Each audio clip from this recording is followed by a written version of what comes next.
ANC has, in recent weeks, been able to recently wrapped up 3 crucial leadership conferences, electing the leadership of the ANC Youth League in recent weeks, the ANC Women's League last week, and this weekend, the Veterans League. But let's get analysis on the leaders appointed to the leagues and if these moves will in any way strengthen the party for the 2024 national elections. We'll also get some analysis on the weekend that was for the EFF. But for that, we're joined by Prof Ntsikelelo Breakfast, who is the Director of the Center for Security, Peace and Conflict Resolution at Nelson Mandela University. It is in fact Prof. I think, Prof, I'm so used to calling you Dr. Breakfast. I'm still calling you Doctor. Prof, thank you so much for giving us your time.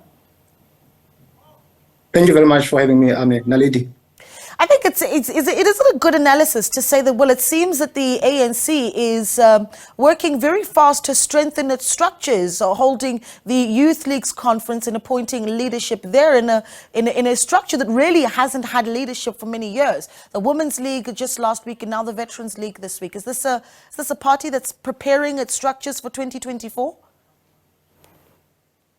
Naledi, if you examine the state of affairs of the leagues at close range, you will realize that they've been dysfunctional and they have been caught up in factional battles of the ANC as opposed to pitching their ideas to their constituencies. And some of the leaders of those leagues, in my opinion, have been co-opted and made to conform and also assimilated by those who want to hold on to power. And in the process, others who are posing a threat to the dominant faction have been purged.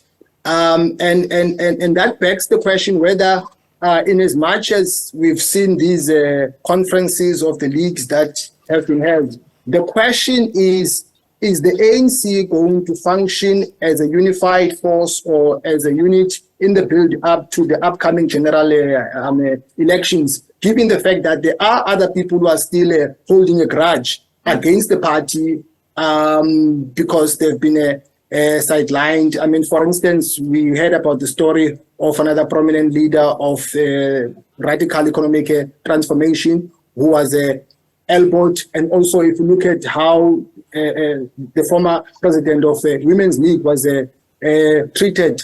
So it begs the question whether will the party function as a unit approaching the general elections. But my reading of the situation also is that the Ramaphosa faction seems to be entrenching its hegemony, its dominance, and getting rid also of those who are not towing the line.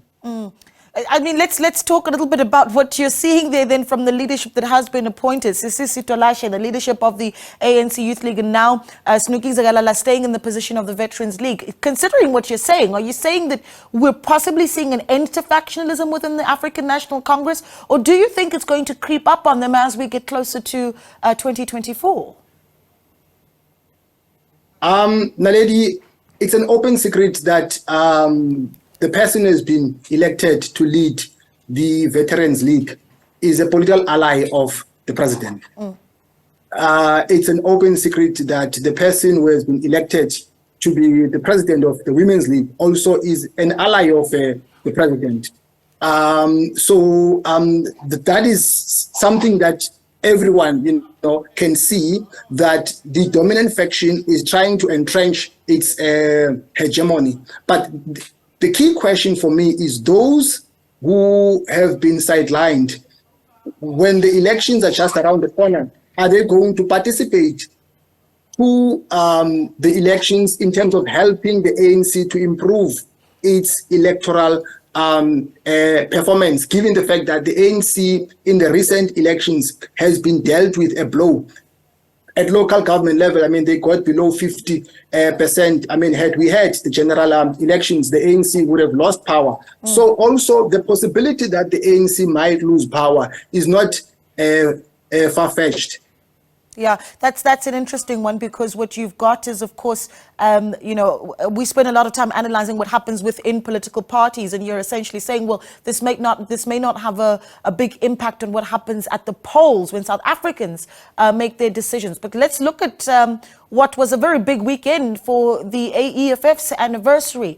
They celebrated 10 years of existence this weekend at the FNB Stadium.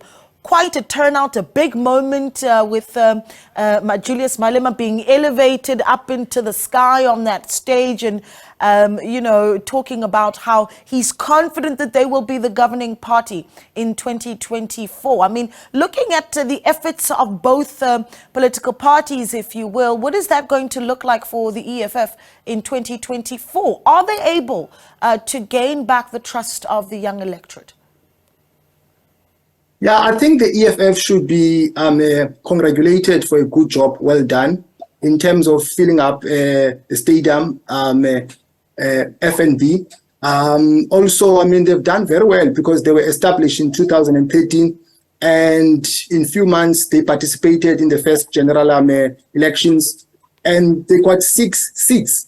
And in the following elections, they got 12 seats.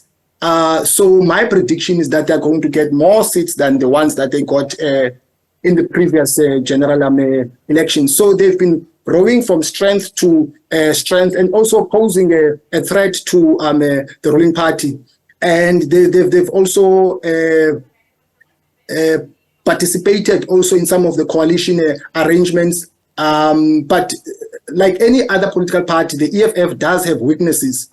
Sometimes I get the sense that some decisions are made on top, brought to the bottom without, you know, the rank and file being taken on board in terms of decision making. But besides that, I think the EFF does have a bright future in the South African body politic.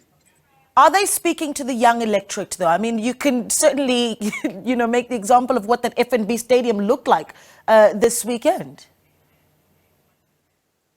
Well, I think the beauty about the EFF is that, first of all, it was established by young people who broke away from the ANC, who were expelled. So there are a lot of young people who look up to them as a leadership. And of course, I mean, they reach out to the marginalized constituency, black people in particular, also women.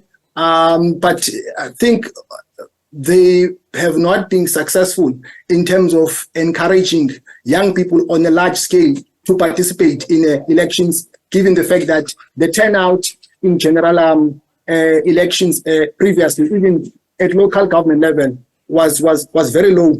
And the question that begs is whether they are doing enough in terms of encouraging young people to participate the way they should be. But besides that, I think they're doing very well, and I think they will double up their efforts as opposed to how they performed previously. Yeah, what is it that perhaps other political parties need to be thinking about months before we get into the national and provincial elections, right? And we're talking now about, we see the various parties really wanting to strengthen their structures on the ground. The Democratic Alliance just holding a Congress, even in the Northwest, having appointed their leader there provincially and who their candidate is going to be moving forward. What is it that they need to be thinking about that perhaps will speak to that young electorate that you're talking about that still stays away from the polls? Yeah, you know, there's this slogan of anything but the ANC, which is a bit problematic. Yes, the ANC has not been performing. I mean, that's an open secret. But I think the key thing is how to improve the lives of the people, how to bring about change for the better, not just how to dislodge the ANC from the helm of power. The ANC can be removed from power, but the question is, will that lead to a change for the better? So sometimes you get the sense, even at local government level, that the only thing that opposition parties are concerned about is to outmaneuver the ANC without coming up with a plan in terms of how to promote development, how to improve the slow pace of service delivery. That's why even in some municipalities where opposition parties are involved in coalition arrangements, we have not seen a change that is positive.